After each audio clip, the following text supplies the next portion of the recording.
Hey gang, John Baccarelli here with your Lake St. Clair Fishing Report, brought to you by Sportsmen's Direct. It is Thursday, February 6th, and that was a tongue twister for some reason, so this was take number 2 on that.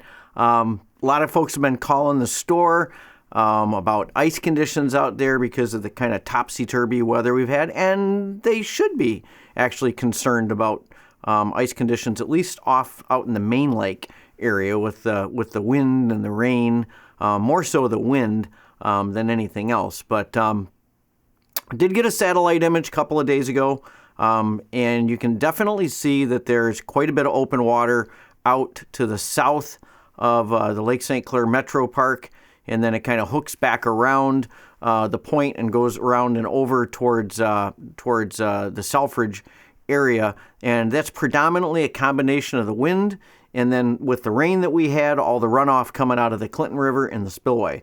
So that's definitely, it's opened things up, and well, I was going to say, and then we got to worry about the wind that we have tonight as well. But anyway, so it has opened things up out there. Guys, I know we're going past the second crack when they were going out of the day sale in past weeks, but you're not going to be able to do that anymore. As a matter of fact, it sounded like that there was some sort of a rescue that they were doing out there last night. Somebody had gone past the second crack. At least that's what I had heard. I haven't been able to confirm it. And it's difficult sometimes unless you actually get a report of somebody in the water, because the Coast Guard does a lot of training exercises out there, and they'll do both training exercises during the daytime and they'll do it in low light. Obviously, they got to train, in all different conditions. So I'm not sure that they actually were doing a rescue. So if anybody's got some real legitimate, like firsthand input into that, you can put that in the comments on the video on the YouTube. But anyways, all that to say that ice that was out there was really starting to get sketchy. We'd had east winds and south winds and north winds and, all different directions out there beating that ice up out near that open water area. And then it was refreezing, and it was really creating some very inconsistent ice conditions. And now with the wind that we had today, and right now it's blowing kind of parallel to the shore, and then it's supposed to clock around a little bit, and it's going to be almost directly offshore again. I wouldn't be surprised that we lose another chunk out there, at least for the short term. So it doesn't mean that I don't think we're going to lose all the ice. I'd be really shocked if we did, because it's really thick in there right now along in front of Metro and then all the way down towards Geno's. But we could lose another chunk, maybe from the second crack out, or even between the first and the second crack. Who knows? But hopefully tomorrow we should have clear sky conditions, and we should be able to get another satellite image that'll show us kind of the before and the after then. So I'll have the picture, the satellite image from a couple of days ago, and we'll be able to compare it with what we get hopefully sometime tomorrow afternoon. But so that's that area around Metro and around Harley. And then the south end of the lake is going to even be more inconsistent down there, just because you got all the current from the Detroit River and everything down there as well. Anchor Bay is locked up solid. I don't see that going anywhere for in any amount of time here, for probably at least another month, maybe 6, 7, 8 weeks. That's really locked up there. They've been parking vehicles up there. They've been doing motorcycle races on the ice up there. So that end of the lake is really pretty rock solid, and don't expect it to change anytime soon. Now, a side note for off of the beach, if we do lose some of that ice, it'll just make the fishing better. Maybe not for the walleyes, at least initially, but those fish generally, what they tend to do is they come in under the ice, so they like to get on that edge a lot of times. So if we do lose some of that ice, it may make some of you folks skittish being able to see open water in the distance, but for most of us, it means the fishing's just going to get better. But you do have to pay attention to wind direction when we get those conditions. You get an offshore blow, you really got to pay attention to what's going on out there. It's big water fishing, and that's just the way it is with that big water fishing. Weather forecast looks really good, both short term after we get through today, and then long term for the remainder of the month. It's got temperatures, the average temps being basically about 10 degrees below normal for the entire month of February. which is phenomenal if you're an ice fisherman or skier or other outdoor winter enthusiast. But we're going to continue making ice for the month of February. There's a really good chance that all of that open water out there may freeze back over again, and we may end up back into a nearly 100% ice cover situation again on the lake. Based on the forecast coming up, I would think that's probably going to happen, and then it'll lock everything back up, and it'll make it much safer as a whole as far as ice moving around out there. Let's talk about big fish here that we've had come in the last week. We had an absolutely monstrous perch come in. Mark brought this 1.86 pound perch in, so just under 2 pounds, 14 and a half inches, and that is our new leader in our free or in the perch category for the free contest. So it's that multi-category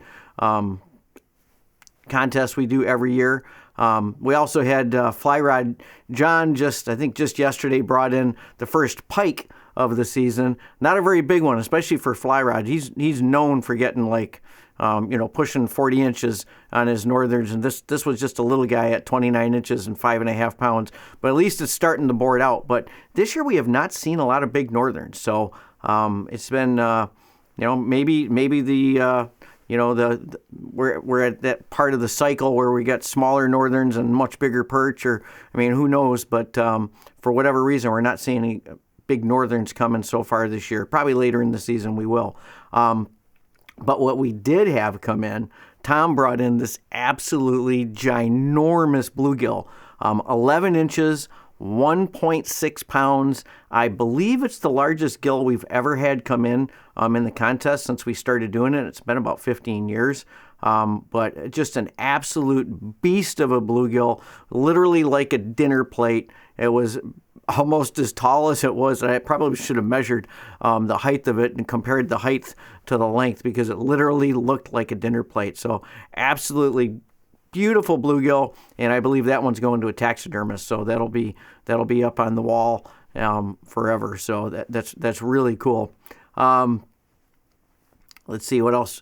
Just overall fishing right now. I know a lot of you guys are probably bumming out with me talking about maybe losing that ice out there by the second crack, because there's been a lot of big perch coming from out there and a lot of walleyes as well.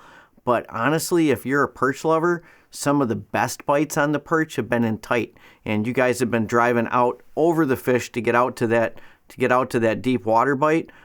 There's been a lot of other guys at all different locations on the lake fishing in 2 to 4 feet of water and just pounding the big perch.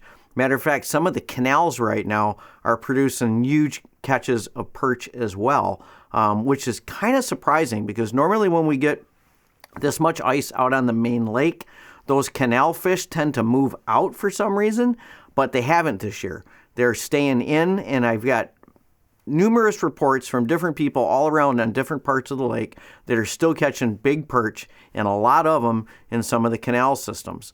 So, don't get discouraged or don't feel like you have to go out on the main lake to catch fish. If you're uncomfortable with that, there's plenty of fish that are going to be in close to shore and in some of the canal systems as well. So don't overlook that shallow bite. What ends up happening, especially when we get really busy weekends like what we've been having with so many people going out on the ice, and you get the power augers, and you get the shanties getting drug all over the place, and the jet sleds, right? And you get the joyriders and everything. They tend to move those fish around, and a lot of times they move them out to the edges. And at these access sites, moving them out to the edges means it's moving them literally up into the shallower water. So places like Fairhaven, a lot of times those fish will get pushed out, and they'll end up like out in front of Bobby Mack's, or they'll end up down along the shoreline, down around Meldrum Road, or they'll end up over in the shallows over by in front of the raft, where most of you guys have kind of given up fishing right now because you usually fish that only early ice. But the way that froze over there, it froze really dark, meaning it's got there was a lot of slush that blew in there, and all that slush creates, it blocks all that sunlight coming down. So that water down there is cleaned up. That slush is kind of floated up, and it's kind of, frozen into that surface ice now, and you're left with clean water, and it's really dark down there. So those fish will feel pretty darn comfortable in those kind of conditions. And then, like at Metro, down along the beach area, those fish historically, there's always a shallow bite down there. And same thing goes for down in and around Geno's. Those are areas where these fish this time of the year, they're coming in, they're getting ready to spawn, even if they're really not truly physically, biologically ready to spawn yet.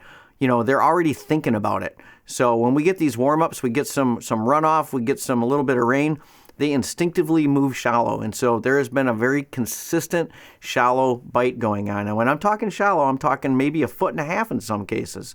So you almost can't fish too shallow, at least to start out, especially early morning and then in the evening time. Sometimes midday, there's not much going on in shallow, but definitely early morning hours from, dark 30 from before sunrise to the first couple of hours after sunrise, and then the last couple of hours of daylight, that shallow bite will really get going sometimes. So don't overlook that.